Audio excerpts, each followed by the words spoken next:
Tá ag taistil ar bhád torasarachta go túr London. Absolutely free to go inside. And if you've seen modern art, you'll probably appreciate why it's free. Ní grá thoras ar mé. Tá me fisriú scéal na brísanna éireanna a bhí Gafa sa túr ón 15 an uas go dtí 19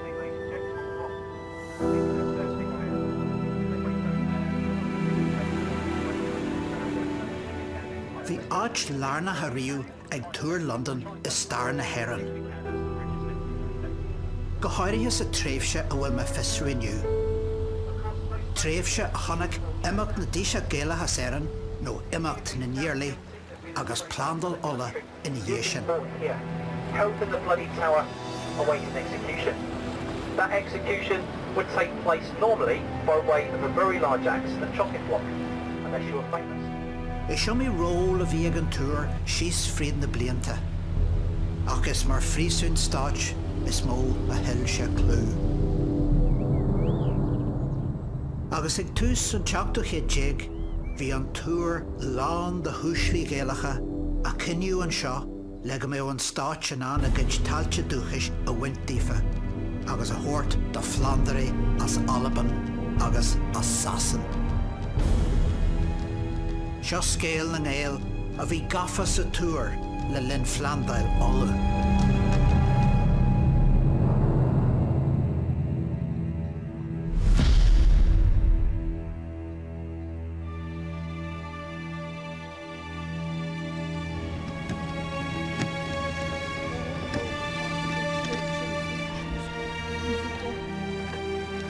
Fihe blian ra Plandáil Uladh taringú an tíise géala Brian O'Rourke ón túr go Gina Was ag Tyburn a guaig jig nócha héin.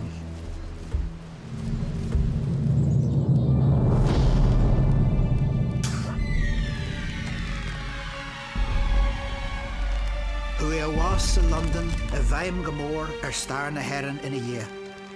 Chur sé tús le sráid imeachtaí a dathraí cinúint na tíre.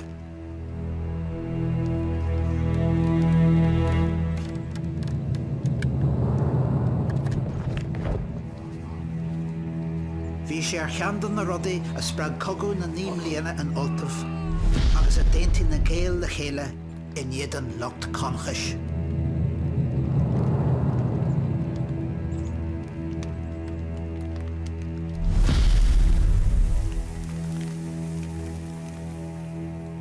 Chudí básí ruach go mór le seasan na néal a gunne na sasanna a Gaeilge Uladh don chéadúr hacu aráit. Go toban tá na trí aiad. Mór ó néal, rua ó dónail, agus mac ír ag chat le chéile, hana dáilte éireachta le héin a chosint ó na sasannaí. Agus hobar go raibh an bua acu. Bhín bhliain siicéad bhí lista mór caitheanna buinte acu. Bhí aram a ní aram a sasan clíte acu. Bhí siad dó ionsaithe. Bhí an cuma ar a scéal go raibh rialú hasanna ar éireann ar an J. Jerry.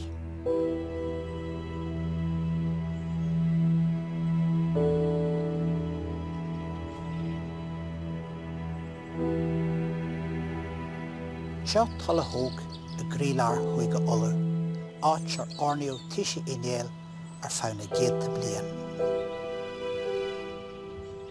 Bahan seo a ornaíodh mór ó néal a lár chogadh na níom líana agus a mar a réime. Sa seamannas an seo, caith ó caithain, an darna tiise ba habhachtaí inéal, bróg óir, thar chligean an tíorna uair, na rá agus blá a ghéir. Ach rách nó blá ní ró air, dá chuachtaí ó néal agus ó Donal le linn an chugaí, thosaí an tíide ag tiontú orthu. Ach cén fá, go dé a Harley. Harley rud mór a bháin. Rasní tíorna géala, mór hiarna géala, dar a bhainam níl garú ó Donal go tíú na sasanna. A héin agus runt fear eile na chuideachta, agus go toban dathraí achanrad.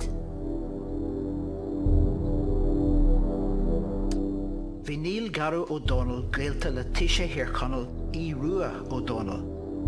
Ach sa bhliain séiche déag, thuaidh sé isteach go campan na Sassanach an ire agus dofrail sé a thuirmhis don cheannasaí Henry Docra. Bhí sé mar amachthir le Rua O'Donnell agus chunnach sé a cheans. Marga I dhéana le réaltas na Sassanach. Chun tír conal a bhain teach go héin. Agus mar sin chuaigh sé go dtí na Sassanach agus thug sé takeíocht do go. At the time, one of the reasons it's important to understand about Niall Garve, and for an understanding of the 9 Years' War, is that this is also an Irish Civil War. And the English know this, and Docra's orders are to bring under the Queen's protection those Irish who might assist Her Majesty. Well, sin an carthaige bhí ag na Sassaní mar a bhí ag Codmór Impeachtaí. Bhí an irid sin riachtaí in dhéireann, agus bhí an irid sin taoiseach an gur ó Codmór na daoine seo ag smaointiú ar riacht bheag sacu héin ag an áit bheag smaointiú go náisiúnta ar mhór fictar na tíre ar fad.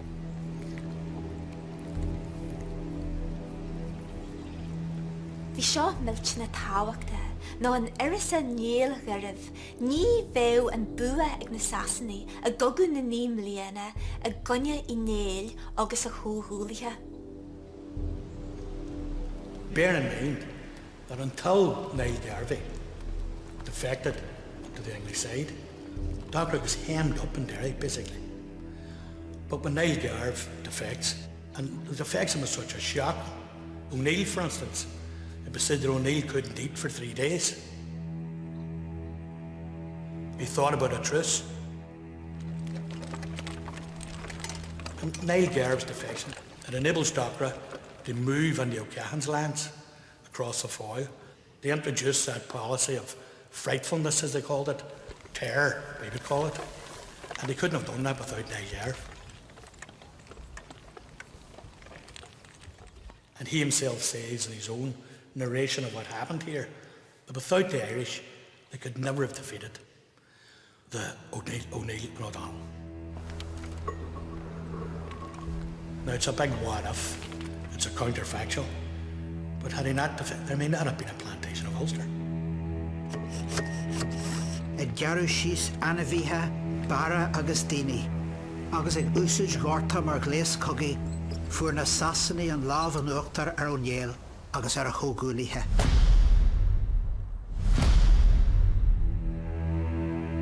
D'aistrí Donald bailach ó Cahain go taobh na ngáil a gcuideach do scafte mór eile géal. Don chéadúr rinne aram hasanna a bhealachas de go Clár hiróin. Go dtí an áit ar ornaí ó Cahain héin ó néal na blianta baga revision.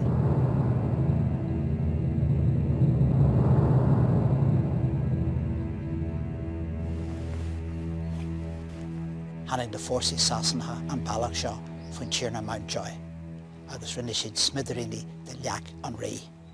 Gníomh ró siombaltha snapbeag a buint leis. Go luath na dhéisin, agus bunus a wintere ag fáil mháis nó a géalú do na Sassaní, dhéal ó néal é héin. Ach rud a charintas ar go leor idir chairde agus neamhde, din sealbhí na Sassaní ó néal arís mar éarla hiróin. Agus chreid Níl Garú O'Donnell mar gheall ar a heirmhís go mbeidh sé héin ina éarla ar thir chonal, ach bhí dul amú air. Bhí an réaltas a gíre éireann a chur faoi smacht. Ní raibh siad a gíre gascíoch nó tíorna iontach láid ar a bheith ann i dtír chonal. Mar cruthach sin, faiban a ghób. Mar sin ní raibh siad a gíre daoine neamhsplacha mar ní raibh muíneach ó bachas. Bhí Níl Garú ar boile faoi seo, bhí sé le ceangal, a é achan rud a rinn sé sin ar son na Sassanna, bhí sé sin ag súil le buíochas agus le muoin. Ní raibh docra le hásta a hirid, a ní raibh garbí an. Agus bhí cuasaí le héirí a bhhad ní bhheasa a ríis de Níl Garú, nuair a bhí Mór O'Neill, Rory O'Donnell agus chu Connacht McGear éiliú as éireann sa bhliain 16 is a seacht. Imeachtain na níorlaí a thugann muid ar an neachtar sin. Rud é a chur luthar ar an neasraí Sasnach in éireann Arthur Chichester. Bhí an táin luthar ar Chichester, agus bháil sé gur chóir táilte bheith ír, táilte I néal agus táilte I gcónail ag leacu fí heileamh an rí.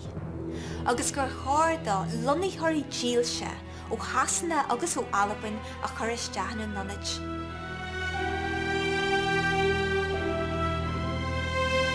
Fiú na húslí a bhí dílis don chorann agus ná imí, bhí siad sa bhealach inis ag Plandáil Uladh.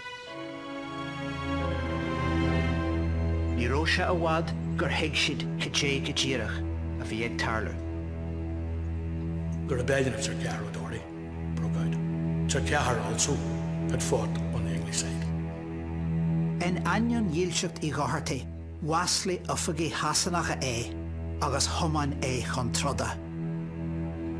Chail sé a chuid faoine, chail sé an trid, agus an sin chail sé a chligean.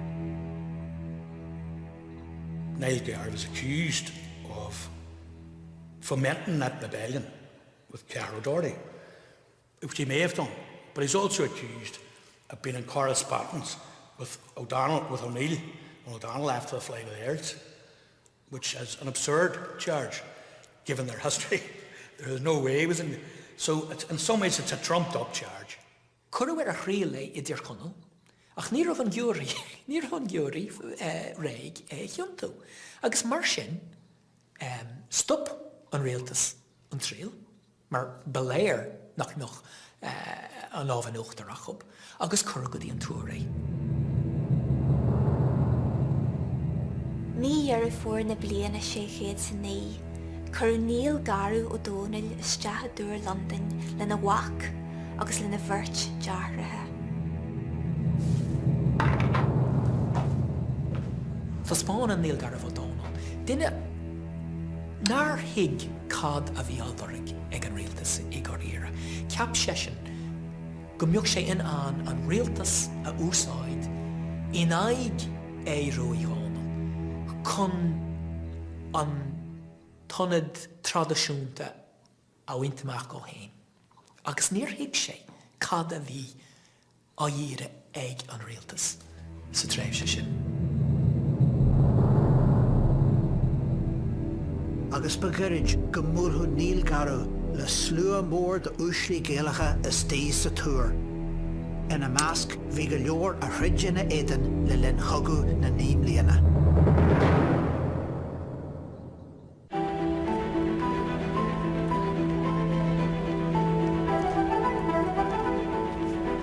Túr London.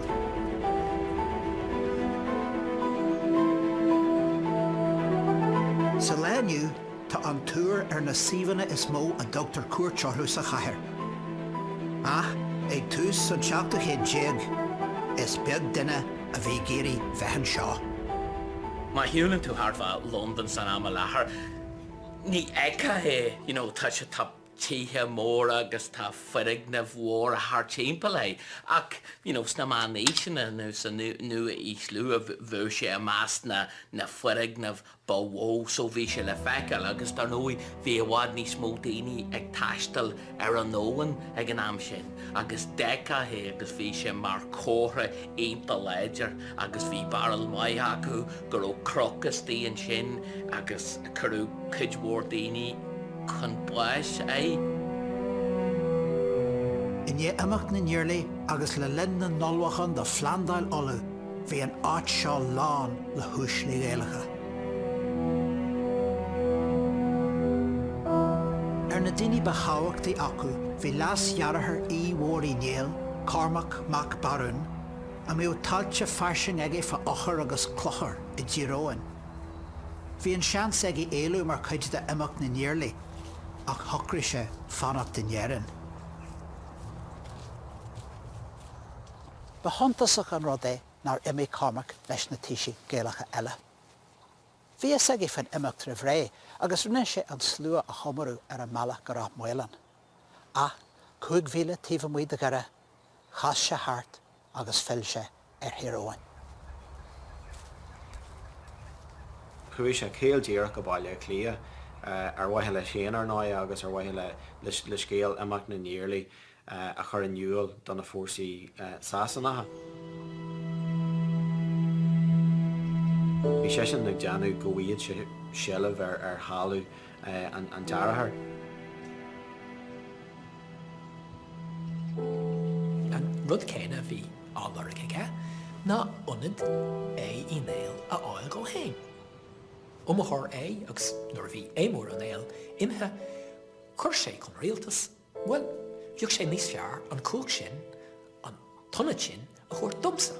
Agus bé mise ann, agus bé mise I túir tacaíochta don rialtas. Ach ní an rialtas sásta ghlacha le sin, mar bheadh sin mar bhach ar próséis Plandáil Uladh. Ní a bhada go mé Cormac sa túr, is go mé na tailte séimhre starúla a bhío ag muintir I néal I seileamh daoine eile.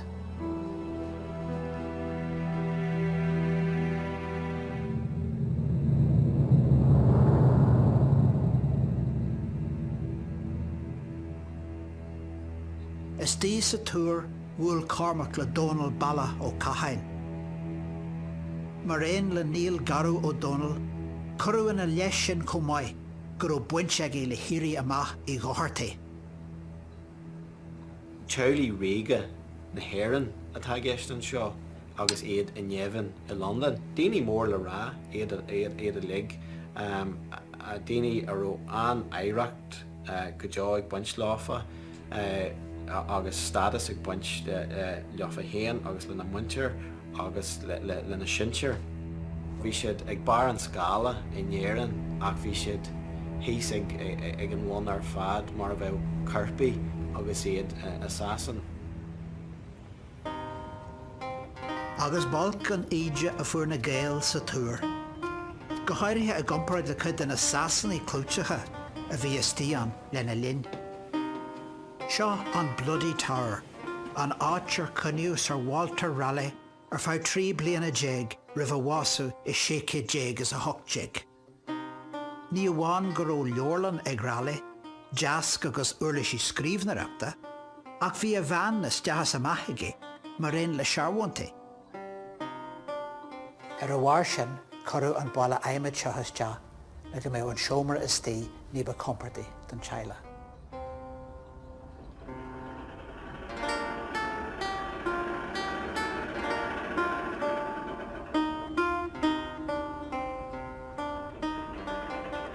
If you have access to funds, well, you can have a comfortable enough existence, but only if you have access to the funds, otherwise you're dependent on the tender mercies of your jailers, which might not have been that tender. Agus da olcas an lóistí na bhíag na Gael is tí sa túr, ba bheasa an bhfuil a bhí ar an ngéilta hir in Éireann le linn an athraithe réimis agus cultúr. Cormac mac a Warren fásta chuir sé litir ag an Privy Council ag éirí orthú codú le na bhain céal agus le na fáistí sa bhála agus nuair a rinn na sasannaí inniuthú ar an chas agus scrúdú ar go dté mar a bhí an síal ag an bhain céal agus ag an teile sa bhála. Bhí siad ag curtú dearcha agus bhí siad beáil ón láimh go dtí an béal agus seo daoine agus anadíthe de chlána móra úsle chuig olú agus iad beo ar an bhagan agus ag strathant leis an tail margheall ar an ggóhail seo. An rud a thóirla in Éireann na daoine úsle cail siad an tonad a bhí a chub agus tháinig elite nua isteach, elite nua ní bháin protestónach, mar bhí daoine annagus bhí siad réig bheith ina protestónig ach sasnach a tháinig isteach.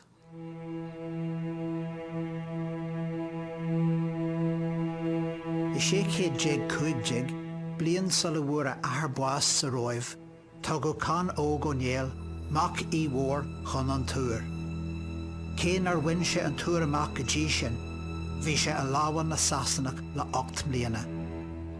Ní ró a hismór an é a aimsú rih imimecht na níorla, agus fágu ina nné. Ró na Sasannaí eisin nar nach ró sé a 9 mbliana de ís. Agus gí gur seáil Uladh le ítan é, ní ró bhádan gur sé stí sa túr leis a bhainú eile.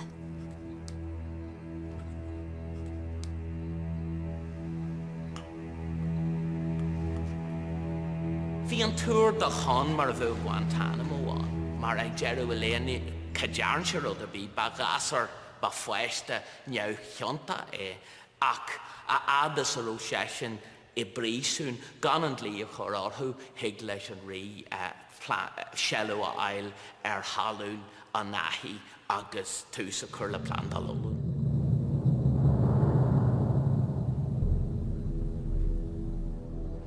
Cailú níl garú ó Dónail in é 7 mbliana déag a chaithú istí a dúr London. Cailú a bhac ribhe. Agus ní hocu gan smuitiú cé thó cruaí agus a bhíon síl air. Chail sé hiirse, chail sé chuid táilte, chail sé a bhac, agus a nearú baia, chail sé a bheitha héin, a stí sa túr.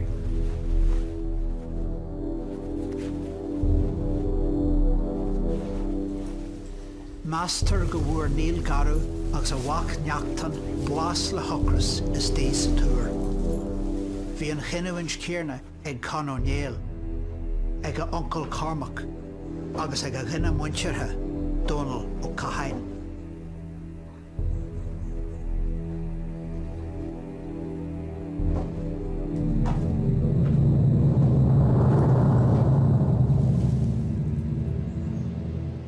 Ar hen tú is tea example fadar sin an éid a bhfuil craua an déalaí, craua níl gearmh, craua í chahan agus beidir craua chin í níl. Tá sé ciúin, tá sé lom scéardúil agus tá sé trú a bhéla agus trúchanta mar san inse tú ar bhíine na féis seo is minic a smuoinit ar orthú mar a bhú fallarí ach tá sé éasca go leor dúing is sí ar dóin agus brehanna sa dhéanú orthú hí gorta hí na mílte fáilhais thar timpeall orthú tháinig siad sala ar ochadtí agus ar aclaí thubaiste.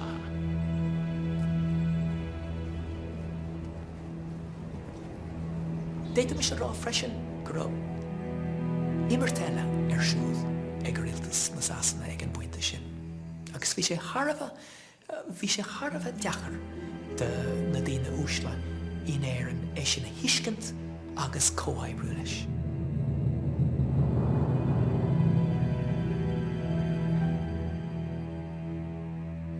Ní ró Plandáil Uladh go thomlan rathúil don na Sasannaí, gí go raibh an chuachta na siláha ús acma úra as tír iste. Bhí go leor daoine mítheasta, agus bhí an mítheasteachta ag báú a ríthe ama. Go dtír a trá bliain in dhéana Plandáile, bhí éirí amach 16 sa héin faoi lean teáil in éireann.